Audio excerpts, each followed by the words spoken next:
Saludem a aquesta hora la Isabel Ledesma des de Paraguay en directe. Com estàs? Bon dia, buenos días. Buenos días, ¿qué tal? ¿Cómo están? Bienvenida al programa. Gracias. Bueno, seguimos con la comunicación, aprendiendo con Lorenzo Roca bastante. Sí. Y ahora vamos a la comunicación no verbal. Exacto. Exacto, la no verbal. Bueno, que los animales también tienen la no verbal. Supongo que por sí. Lo que hemos visto. Pero en cuestión de criminología, ¿cómo empezáis? ¿Cómo se utiliza?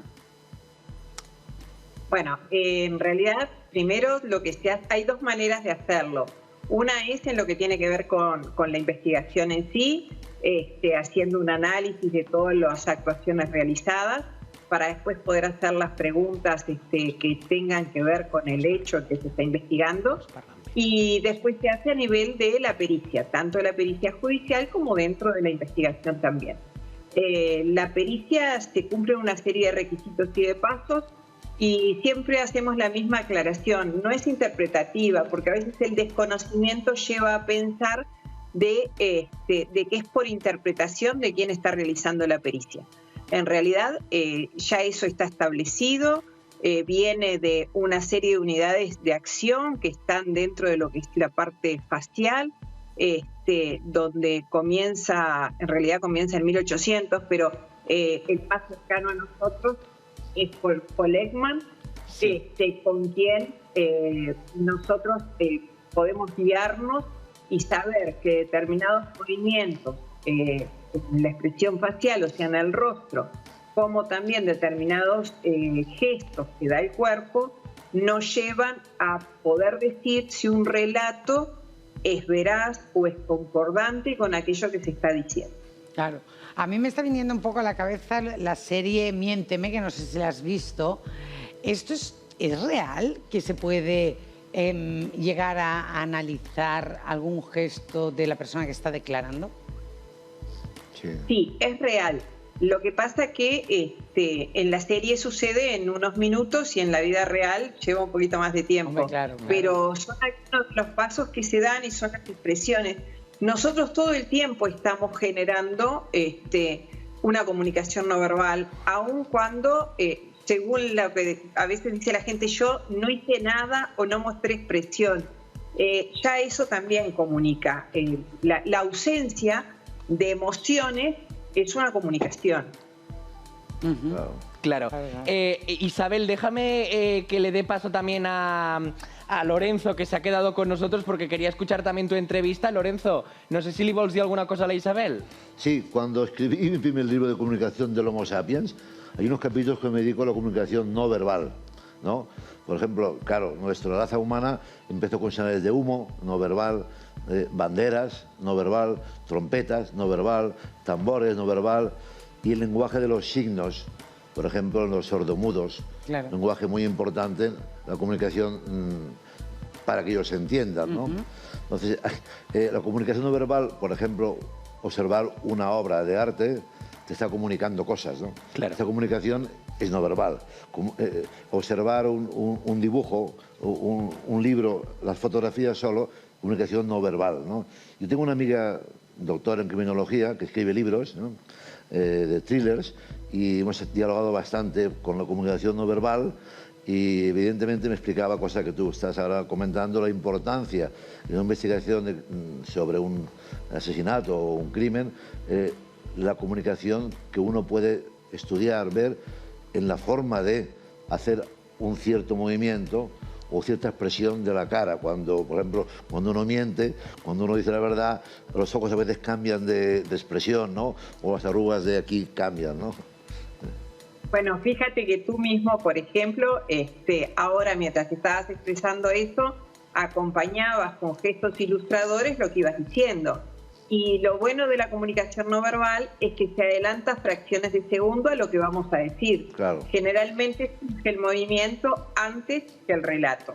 Entonces, sí, en las fotografías, en las escenas de hecho, uno a través de ver la escena puede darse cuenta de esos detalles. O sea, nos habla de si había un orden, no había orden, qué elementos podían estar fuera de lugar.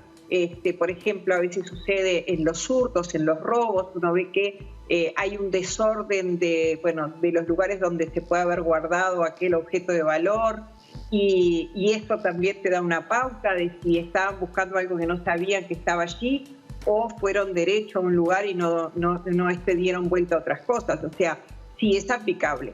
Y yéndome a tu terreno, también los animales, yo por ejemplo tengo un perro, un pastor, y bueno, y cuando le hablo, sus movimientos faciales también hablan de una comunicación no verbal. levantada, los ojos abiertos. Sí. Isabel, ¿existe diferencia entre adultos o adolescentes en el momento de periciarlos? Al momento de periciarlos, la diferencia entre el adulto y el adolescente desde el punto de vista legal es que el adolescente, el niño adolescente, principalmente adolescente, tiene que estar acompañado del mayor responsable, ¿no? Después, a nivel de lo que es la comunicación en sí, cuanto más pequeños son, los gestos son como más limpios, porque todavía no tenemos las normativas con las que nos manejamos generalmente. Eso también pasa de que cada vez las personas, y no quiere decir que sea una regla única, porque hay gente intelectualmente brillante y gesticula mucho, pero generalmente a mayor nivel intelectual o social se va gesticulando menos. Entonces, en cuanto a los gestos, sí hay diferencia entre los niños y los adultos en la intensidad. No existe eso en cuanto a las expresiones faciales, porque el movimiento de los músculos es totalmente involuntario y bueno, lo tenemos desde nuestra primera infancia, o sea, desde nuestro nacimiento. Claro. Isabel, déjame preguntarte, porque yo creo que popularmente lo más conocido de la comunicación no verbal es el hecho de mirar hacia un lateral cuando estamos mintiendo. Pero yo muchas veces miro a un lateral y no estoy mintiendo. Esto a nivel pericial, ¿cómo se distingue si una persona hace este gesto y está relacionado con lo que se le acusa normalmente? Bueno, en realidad, como decíamos anteriormente, eso que tú dices es cierto. La gente dice, miraste a tal lado, estás mintiendo. Claro, pero yo a lo mejor miraste hasta este lado porque estás en la pantalla, quiere decir que no estoy mintiendo. O también por vergüenza a veces. Claro, ¿cómo se diferencia? Lo otro que muchas veces pasa es que hay sonidos externos que te hacen tener un movimiento ocular o a veces hasta un giro de cabeza y no tiene absolutamente nada que ver con lo que tú estás relatando. Por eso uno tiene que ser muy estricto en ese sentido y nunca dar por sentado por una sola o por un gesto solo, por un movimiento solo, poder sacar una conclusión. Por eso la entrevista es extensa, digo, andamos de 40 minutos a veces hasta 2 horas y ahí hacemos la sumatoria, porque la comunicación no verbal sigue los mismos parámetros que la comunicación verbal.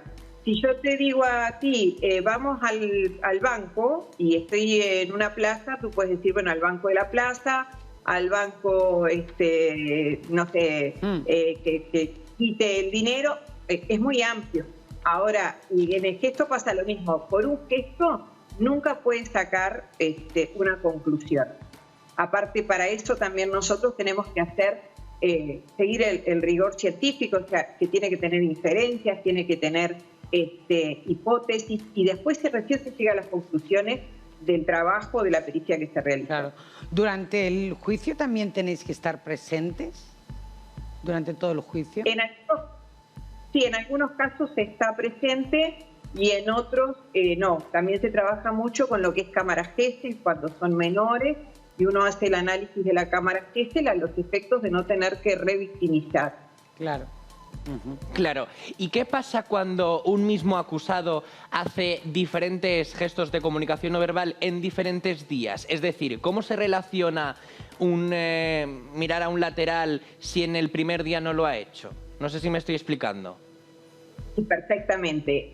Lo que pasa es que la primera instancia, nosotros tenemos que, primero no se hacen 2 o 3 pericias sobre la misma persona, porque ahí ya estaríamos haciendo una perfilación indirecta, de repente claro, con todos los videos que pueda haber o con todo el material que pueda haber.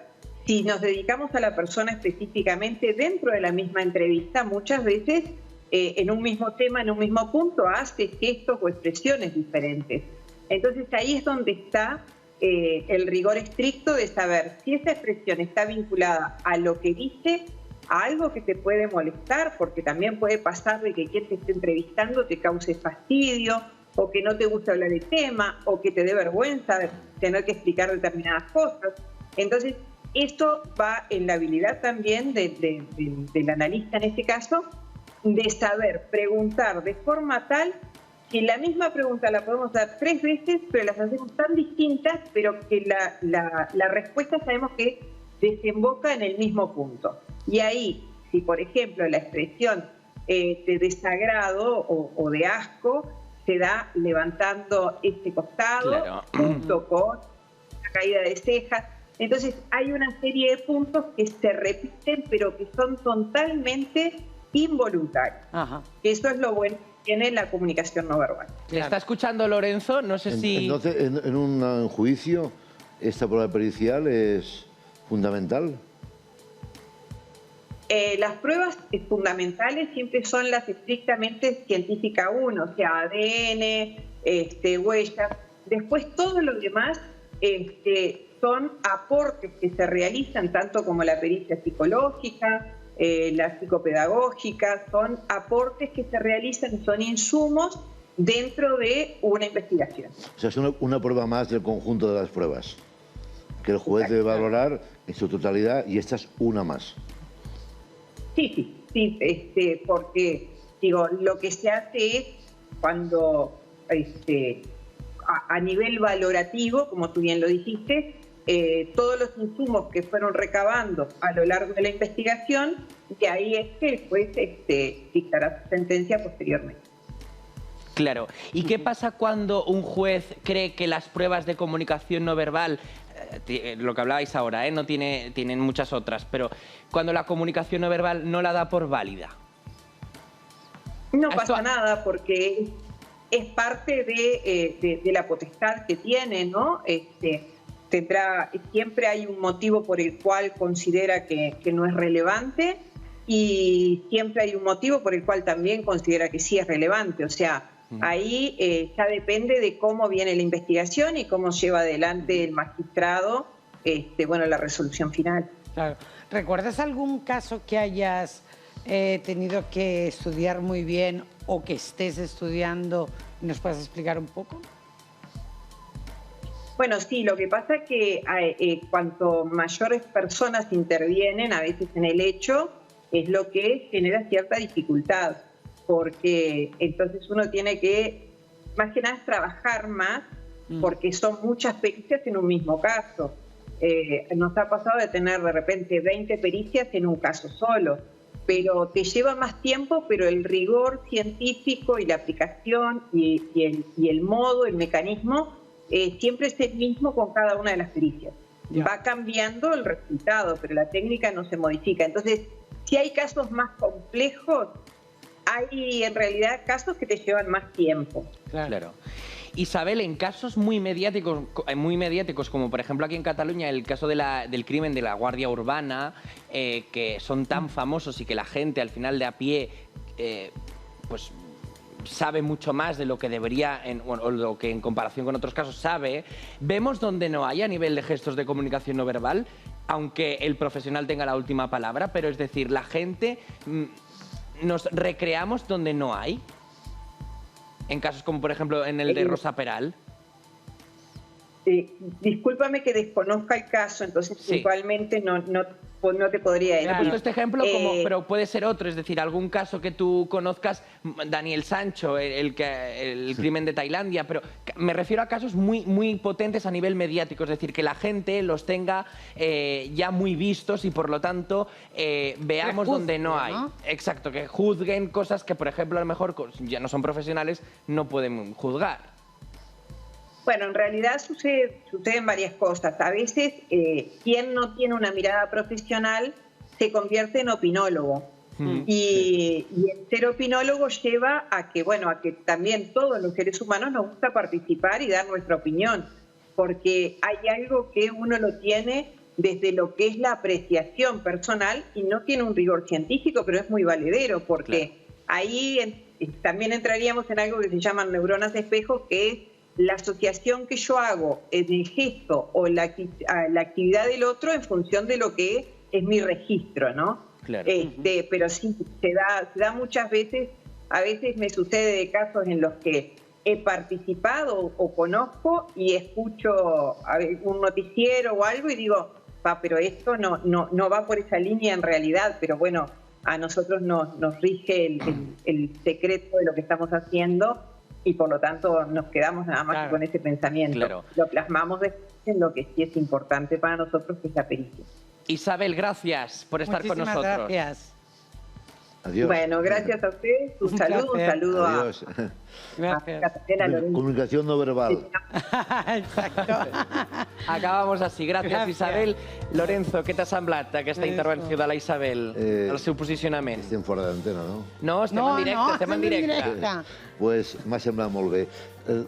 Aquestes entrevistes que feu, que són gràcies per fer-les, el problema sempre és el mateix. Hi ha molt més que explicar. Clar, Hombre, i hi ha tant. molt més que parlar. Hauríem de fer